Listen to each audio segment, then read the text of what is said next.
Hello students, आज हम फिर हाजिर हैं एक नई वीडियो के साथ। स्टूडेंट्स, इससे पहले हमने पद्यखंड अपना पूरा कर लिया है और आज से हम क्या कर रहे हैं, गद्यखंड, जिसकी कि हमने बड़े भाई साहब हमने पढ़ लिया है, जो कि मुंशी प्रेमचंद जी का लिखा हुआ है बड़े भाई साहब, उसको हमने पूरा कर लिया है। आज हम क्या करेंगे, उसके प्रश्न उत्तर करेंगे। ठीक है, तो ये प्रश्न उत्तर आपके पेपरों में 3 तरीके से आते हैं। जैसे कि क्या लिखा होता है पहले कि 1-2 पंक्तियों में इसके आंसर लिखिए। ठीक है, कुछ ये 1-2 नंबर के होते हैं जो लिखा होता है कि 1-2 पंक्तियों में इनका आंसर दीजिए, और कुछ आते हैं कि 25 से 30 शब्दों में लिखिए। तीसरे खंड में आते हैं कि 50 से 60 शब्दों में लिखिए। तो जिस तरह से पूछा जाए आप उसी तरह से इनके आंसर लिखिए। ठीक है, तो क्या है पहला, कथा ना, अब ये क्या करें, निम्नलिखित प्रश्नों के उत्तर 1-2 पंक्तियों में लिखना है। ठीक है, तो इनको ज़्यादा हमें बढ़ाना नहीं है। पहला प्रश्न क्या है, कथा नायक की रुचि किन कार्यों में थी? तो आंसर क्या है, कथा नायक की रुचि खेलकूद, कागज की तितलियां बनाकर उन्हें उड़ाने, 4 दीवारी पर चढ़कर नीचे कूदने आदि कार्यों में रुचि थी। ठीक है, किस में थी? खेलने कूदने में नायक की ज़्यादा रुचि थी। अगला प्रश्न क्या है, बड़े भाई साहब छोटे भाई से हर समय पहला सवाल क्या पूछते थे? तो आपको लिखना है, वह हमेशा यही पूछते थे कि कहाँ थे। ठीक है, अगला प्रश्न देखिए, दूसरी बार पास होने पर छोटे भाई के व्यवहार में क्या परिवर्तन आया? इसका आंसर है, दूसरी बार पास होने पर छोटे भाई को यह लगने लगा था कि अब वह बिना पढ़े आसानी से अच्छे नंबरों से पास हो सकता है। अब क्योंकि वो बार बार पास हो रहा था ना, तो उसे ये लगा कि शायद वो बिना मेहनत किए ही अच्छे नंबरों से पास हो जाएगा। उसने पढ़ाई लिखाई करना बंद कर दिया था। ठीक है, उसने मौज मस्ती शुरू कर दी थी, पढ़ाई लिखाई तो साइड रख दिया और मौज मस्ती शुरू कर दी। बड़े भाई साहब छोटे भाई से उम्र में कितने बड़े थे और वह कौन सी कक्षा में पढ़ते थे? आपको लिखना है, बड़े भाई साहब छोटे भाई से उम्र में 5 साल बड़े थे और वह 9वीं कक्षा में पढ़ते थे। ठीक है, अगला प्रश्न क्या है, बड़े भाई साहब दिमाग को आराम देने के लिए क्या करते थे? तो आपको क्या लिखना है कि बड़े भाई साहब अपने दिमाग को आराम देने के लिए पुस्तकों के हाशिए पर चिड़िया, कुत्ते, बिल्ली आदि की तस्वीर बनाते थे। वो इस तरीके से अपना टाइम पास करते रहते थे। इसके बाद देखिए, अब अगला क्या आता है कि पूछेगा फिर कि निम्नलिखित प्रश्नों के उत्तर 25 से 30 शब्दों में लिखिए। तो उसको आपको थोड़ा बड़ा करके लिखना है।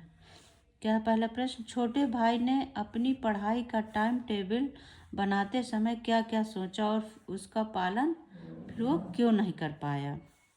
तो छोटे भाई ने बड़े भाई की लताड़ सुनकर, उन्होंने डांटा था ना अपने छोटे भाई को, बड़े भाई साहब ने, तो लताड़ सुनकर अपनी पढ़ाई का टाइम टेबल बनाते समय यह सोचा कि अब से वह मन लगाकर पढ़ाई करेगा और अपने बड़े भाई साहब को शिकायत का कोई मौका नहीं देगा, परंतु अपने स्वभाव के कारण अपने ही टाइम टेबल का पालन नहीं कर पाया, क्योंकि उनका दिमाग तो खेलने कूदने में ज़्यादा लगता था। ठीक है, क्योंकि पढ़ाई के समय उसे खेल के हरे भरे मैदान, फुटबॉल, वॉलीबॉल और मित्रों की टोलियां अपनी ओर खींच ले जाती थी। उन्हें पढ़ने बैठते थे तो यही सब याद आने लगता था। ठीक है, अगला प्रश्न देखिए, एक दिन जब गुल्ली डंडा खेलने के बाद छोटे भाई का सामना बड़े भाई से हुआ तो उनकी क्या प्रतिक्रिया थी? क्या थी? एक दिन जब गुल्ली डंडा खेलने के बाद छोटे भाई का सामना बड़े भाई से हो जाता है तो उसे देखते ही बड़े भाई साहब उसे पहले खूब डांटते हैं। ठीक है, जब जैसे ही देखते हैं तो छोटे भाई को खूब डांटते हैं। फिर क्या है, डांटने के बाद क्या, फिर वो समझाते हैं। क्या समझा रहे हैं कि एक बार कक्षा में अव्वल आने का अर्थ यह नहीं है कि वह अपने पर घमंड करने लगे। ठीक है, ये नहीं है कि एक बार तुम आ चुके तो हर बार तुम अव्वल ही आओगे। तो घमंड, तो फिर क्या कहते हैं कि घमंड तो अनेक उन्होंने अपने भाई को उदाहरण भी दिए। तो क्या कह रहे हैं कि घमंड तो रावण जैसे शक्तिशाली को भी ले डूबा था, रावण का भी घमंड नहीं रहा था। और अगर तुम्हें ऐसे ही समय बर्बाद करना है तो क्या करो, तुम घर चले जाओ। ठीक है, पिता की मेहनत की कमाई को यूं खेल कूद में बर्बाद ना करो, ये शोभा नहीं देता है, तुम वहाँ जाके अपना गुल्ली डंडा खेलो। तो उन्होंने ये भाई को अपने समझाया था। अगला प्रश्न देखिए,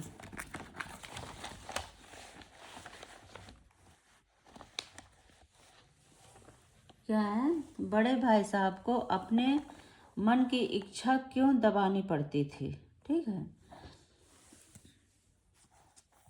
आंसर क्या है, बड़े भाई होने के नाते वे अपने छोटे भाई के सामने एक आदर्श प्रस्तुत करना चाहते थे। उनके मन में ये चलता था कि अगर जैसा मैं करूँगा मेरा भाई भी वैसे ही बनेगा, अगर मैंने खेलना कूदना इधर उधर आना जाना शुरू कर दिया तो ये भी करेगा। उन्हें अपने नैतिक कर्तव्यों का ज्ञान था। वे अपने किसी भी कार्य द्वारा अपने छोटे भाई के सामने गलत उदाहरण प्रस्तुत नहीं करना चाहते थे, जिससे कि उनके छोटे भाई पर उसका बुरा असर पड़े। ठीक है, इसलिए बड़े भाई साहब को अपने मन की इच्छा दबानी पड़ती थी। वो अपने मन में जो खेलने कूदने का, क्योंकि उनके अंदर भी बचपना था, वो भी खेलना चाहते थे, पर उन्हें लगता था कि अगर मैंने ऐसा किया तो मेरा भाई भी खेलने कूदने में और बाकी चीज़ों में ज़्यादा ध्यान देगा, पढ़ाई में कम ध्यान देगा, तो वो अपनी इच्छाएं दबा लेते थे। अगला प्रश्न देखिए, क्या है, बड़े भाई साहब छोटे भाई को क्या सलाह देते थे और क्यों।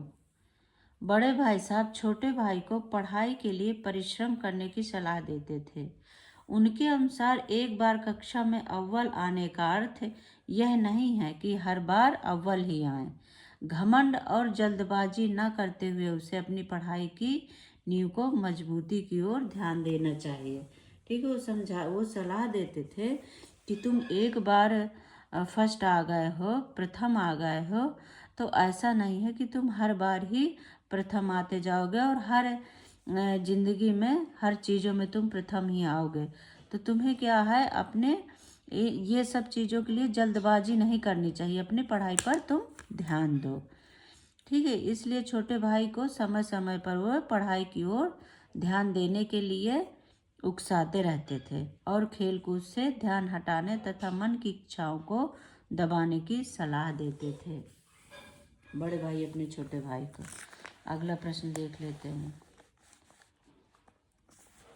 इसमें क्या कह रहा है कवि, छोटे भाई ने बड़े भाई साहब के नरम व्यवहार का क्या फ़ायदा उठाया। ठीक है, क्या फ़ायदा उठाया, तो उन्होंने जब से बड़े भाई साहब फेल हो गए, तब से जब बड़े भाई साहब फेल हो गए तो क्या हुआ था, वो कुछ नरम पड़ गए थे, वो ज़्यादा ध्यान नहीं देते थे, ज़्यादा डांटते नहीं थे।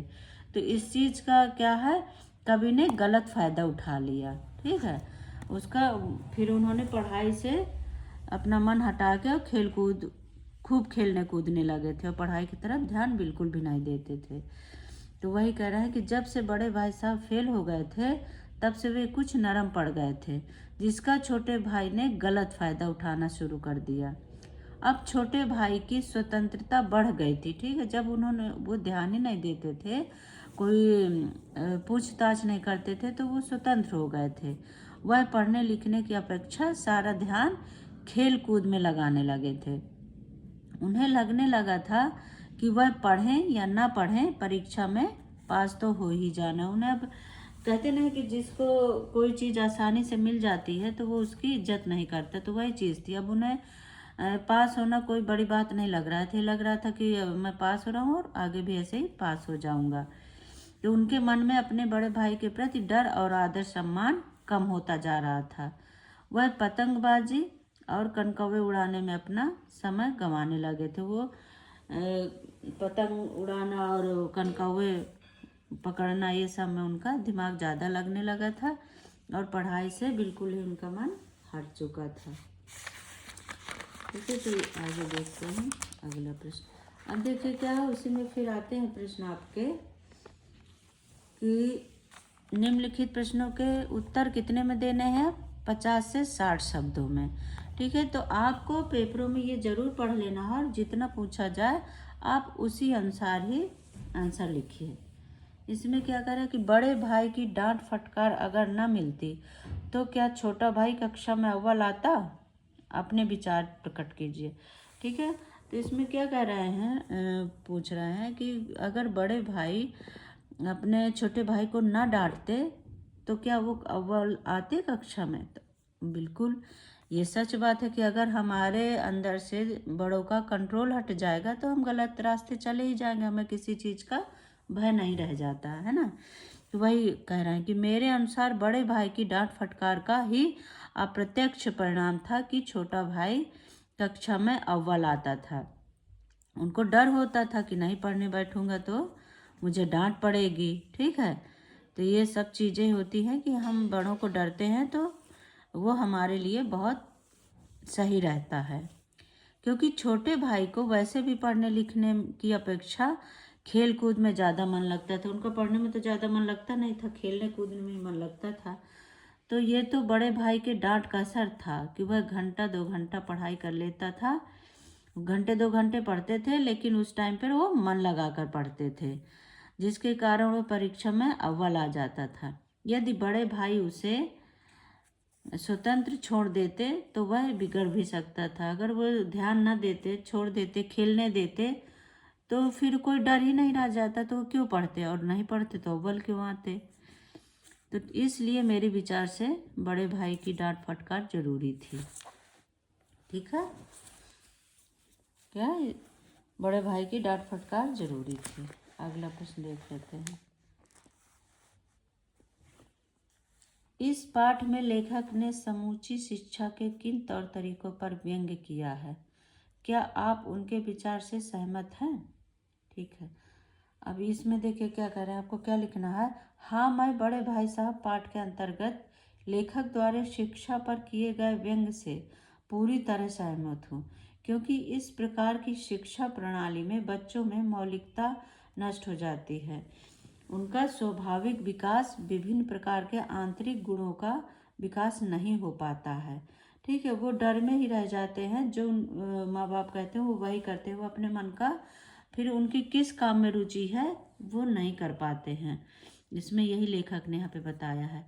ऐसी शिक्षा जो लाभदायक कम और बोझ ज़्यादा हो। भाई, जब हमारी रुचि नहीं है किसी चीज़ में, हमें वही करने को कहा जाए तो बोझ तो हमारे लिए हो जाती। तो वही बता रहे हैं कि ऐसी शिक्षा लाभदायक कम होती है और बोझ ज़्यादा हो जाती है। ऐसी शिक्षा से बच्चों की व्यवहारिक शिक्षा को पूरी तरह नष्ट कर दिया जाता है। व्यवहारिक शिक्षा पर भी असर पड़ता है इस चीज़ का। परीक्षा प्रणाली में आंकड़ों को महत्व दिया जाता है, उनके सर्वांगीण विकास की ओर ध्यान नहीं दिया जाता। यहाँ पर तो नंबरों को देखा जाता है कि किसके कितने अच्छे नंबर आए, उनके संपूर्ण विकास व्यक्तित्व की ओर ध्यान नहीं देते हैं। अगला प्रश्न देखते हैं क्या कह रहे हैं। बड़े भाई के अनुसार जीवन की समझ कैसे आती है?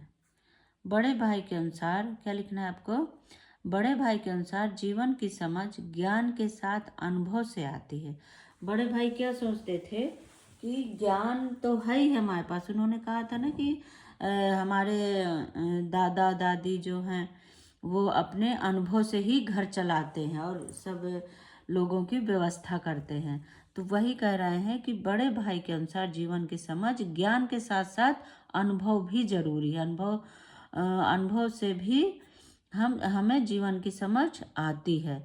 उनका मानना था कि पुस्तकीय ज्ञान अनुभव में उतारे बिना अधूरा है। हम पढ़ बस लें और ज्ञान न हो हमारे पास, जो अनुभव होता है हमारे बड़ों का, वो हमारे बहुत काम आता है। हम कितने भी पढ़ लिख जाएं, लेकिन जब उनका अनुभव हमारे सामने होता है तो हम और अच्छे बनते हैं। हमें आगे की रास्ता समझने में बहुत आसानी हो जाती है। ठीक है, क्योंकि उनके पास अनुभव होता है, वो जिए होते हैं इस टाइम को। अनुभव के द्वारा ही हमारे बुजुर्गों ने जीवन की हर परीक्षा को सफलतापूर्वक पार किया है। अनुभव के साथ ही मनुष्य जिंदगी की हर मुश्किल का सामना आसानी से कर लेता है। ठीक है। जब हमारे घर में बुजुर्ग होते हैं तो हमारे घर में कैसे भी हमारे जब मम्मी पापा सारे और दादा दादी होते हैं तो कोई भी समस्या आ जाए हम उनसे घबराते नहीं हैं, हम उनका सामना कर लेते हैं आसानी से। अतः पुस्तकीय ज्ञान और अनुभव के तालमेल द्वारा ही जीवन की समझ आती है। ठीक है, लेखक क्या कह रहा है कि पुस्तकीय ज्ञान भी जरूरी है और ऐसा नहीं कि हमने बहुत पढ़ लिख लिया है तो हमें घमंड हो जाए। नहीं, हमें अपने से बड़ों का अनुभव भी लेना बहुत जरूरी है। ठीक है, अगला प्रश्न देखते हैं।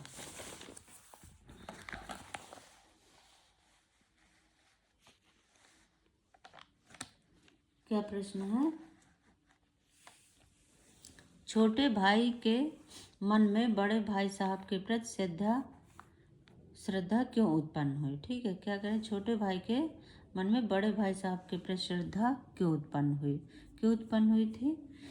छोटा भाई बड़े भाई साहब को केवल उपदेशक मानता था। पहले क्या था, वो पूछते रहते थे कहाँ थे अब तक, और पढ़ने के लिए उपदेश देते रहते थे, तुम पढ़ोगे नहीं तो ये होगा वो होगा, तुम घर चले जाओ। तो क्या है, छोटा भाई बड़े भाई को अब तक केवल उपदेशक मानता था और भाई से दूर भागता था। भाई जब हमें कोई ज़्यादा ज्ञान देता है तो हम दूर भागने लगते हैं।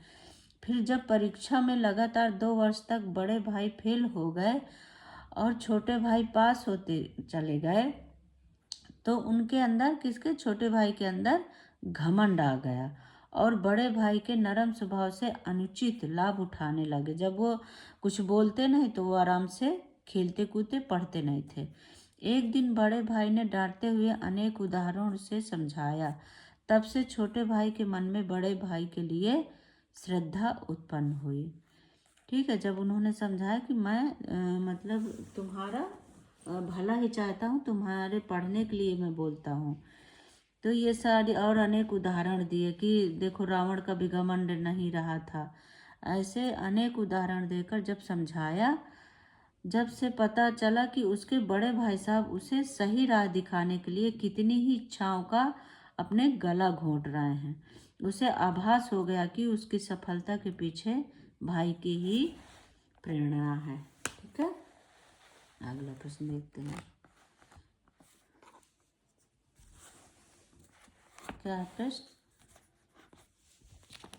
बड़े भाई की स्वभावगत विशेषताएं बताइए।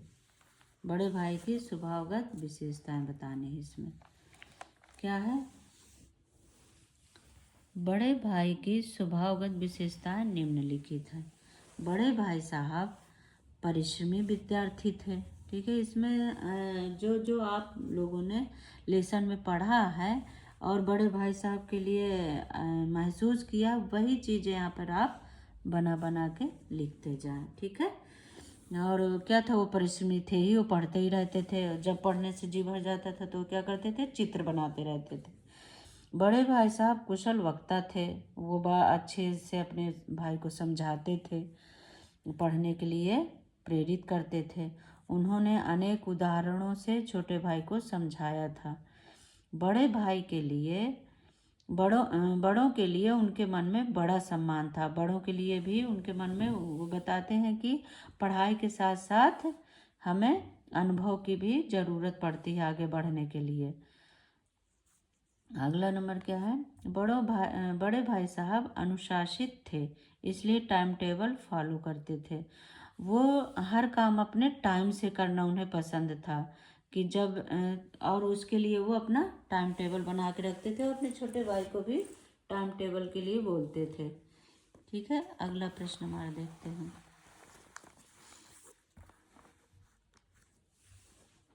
बड़े भाई साहब ने जिंदगी के अनुभव और किताबी ज्ञान में से किसे और क्यों महत्वपूर्ण कहा? ठीक है, तो आप क्या लिखेंगे? बड़े भाई साहब जिंदगी के अनुभव को किताबी ज्ञान से अधिक महत्वपूर्ण समझते थे। उनके अनुसार किताबी ज्ञान से तो कोई भी ज्ञान प्राप्त कर सकता है। देखिए, पढ़ने से तो किसी को भी ज्ञान मिल जाएगा, परंतु असल ज्ञान तो अनुभव से आता है। ठीक है, जिसके पास अनुभव होते हैं उसको ज़्यादा चीज़ें पता होती हैं। उसके साथ ही मनुष्य जिंदगी की हर तरह की परिस्थितियों को पार कर पाता है। उनका मानना था कि पुस्तकें व्यवहारिक शिक्षा नहीं देती हैं। ठीक है, अतः हमारा अनुभव जितना विशाल होगा उतना ही हमारा जीवन सुंदर और सफल होगा। अगले देखिए, अगले प्रश्न क्या है? बताइए पाठ के किन अंशों से पता चलता है कि छोटा भाई, इसमें देखिए जो ये लिखे हैं 4 पॉइंट, इनमें जो आपको सही लगता है आप वो एक लिखाइए। ठीक है, तो क्या है? पतंगबाजी के समय बड़े भाई ने समझाया कि वह बड़ा है, उसे गलत राह पर नहीं जाने देगा। वह भले ही फेल हो जाए पर अपने छोटे भाई को फेल नहीं होने देगा। यह सुनकर छोटे भाई के अंदर आदर भर आया। अगला पॉइंट क्या है इसमें? देखिए,